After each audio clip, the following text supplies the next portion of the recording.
It's a new year and a new chance for you to make a fresh start with your compliance. For it, we're going to be bringing you a daily tip, strategy, or idea that you can use to improve your program. Here's your host, Tom Fox, the Compliance Evangelist. Welcome to 2024. As always, in the month of January, I do a 31-day series entitled 31 Days to a More Effective Compliance Program. In the month of January 2024, we'll be doing that, and today is day 2.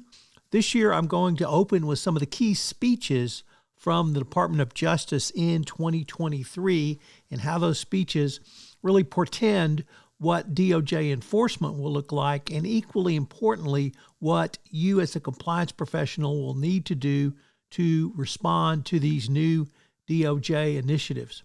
While there were, of course, multiple FCPA enforcement actions from 2023, I really think these speeches from the Department of Justice portend where the DOJ is going with enforcement and give us greater insight to what their expectations were going to be. So we're going to start this month by looking at these key speeches and other initiatives from the Department of Justice, and then we'll move into how you can respond for your compliance program. I know you'll enjoy this month of 31 Days to a More Effective Compliance Program, and I know you'll find it informative. Day 2, the 2023 ECCP, Incentives, Consequences, and Clawbacks. The 2023 Evaluation of Corporate Compliance Program had significant changes regarding compliance-based incentives, both financial and non-financial, consequence management, messaging apps, and ancillary matters. Today we're going to take up incentives and consequences. Under incentives, this section began with a new introduction which makes clear the seriousness in which the DOJ views incentives, both financial and other types. The ECCP states the design and implementation of compensation schemes play an important role in fostering a culture of compliance. Prosecutors may consider whether a company has incentivized compliance by designing compensation systems that defer or escrow certain compensation tied to conduct consistent with company values and policies. Some companies have also enforced contract provisions that permit companies to recoup previously awarded compensation if the recipient of such compensation is found to have engaged in or otherwise be responsible for corporate wrongdoing.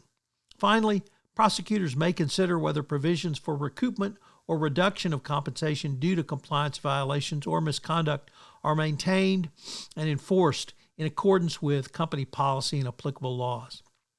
Compensation structures that are clearly and effectively impose financial penalties for misconduct can deter risky behavior and foster a culture of compliance. The 2023 ECCP also added a section on financial incentives, which directs prosecutors to specifically evaluate how company designs and applies financial incentives. The 4 questions basically break down into the following continuum. Number 1, assessment. Number 2, analysis. Number 3, implementation. And number 4, monitoring. Further, this means the following. Number 1, incentive compliance assessment. Here you need to review your corporate incentive program for all employees, most particularly the discretionary bonus program, but also your non-financial incentives such as promotion. Number 2, incentive program analysis.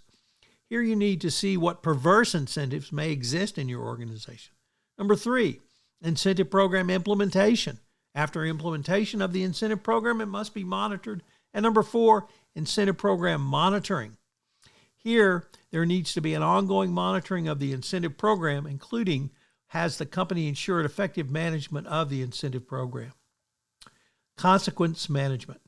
The DOJ has been talking about clawbacks for some time. However, the revised language of the 2023 ECCP puts more rigor around what the DOJ is now mandating. The DOJ has made clear that companies need to seek to recover amounts paid out to executives which were illegally received as corporate compensation. This could include both salary and stock options or similar payments or discretionary bonuses. All of this means every compliance program needs to analyze each of these components as set out. It will also require a review of executive contracts to determine if there are clawback provisions set out in each employment contract. If there are no such provisions, they will need to be inserted. Finally, what specific examples of actions taken does a company have to show the DOJ should they come knocking? B, consequence management. The DOJ has also mandated that compliance programs take a deeper dive into their entire financial incentive program, both incentives and disincentives. While there is some overlap between the clawback language and the consequence management language, there is quite a bit new in these areas. The DOJ ties hotlines and speak up reports directly to a company's culture of compliance. The DOJ goes on to ask about substantiation rates, closure rates, consistent and fair application of discipline, and rewards when called for, and root cause analysis, which are not simply technical aspects of compliance programs, but are concrete steps that companies can implement to engender trust with employees that their concerns will be taken seriously and acted upon when they are raised.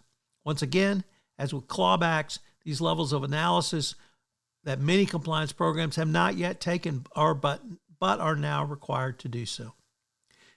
So what are today's three key takeaways? Number one, the 2023 ECCP brought significant changes to both financial incentives and negative consequences as well. Number two, the financial incentive analysis is the following: A, assessment, B, analysis, C, implementation, and D, monitoring. That certainly sounds like something every compliance professional needs to be aware of, and indeed is aware of. And number three, clawbacks and consequence management are related but separate parts of a best practices compliance program. This is Tom Fox again. I hope you'll join me tomorrow for day 3, where we look at the 2023 evaluation of corporate compliance programs and messaging apps, internal controls, and adequate compensation. For listening to this episode of 31 Days to a More Effective Compliance Program. 31 Days to a More Effective Compliance Program is a part of the Compliance Podcast Network.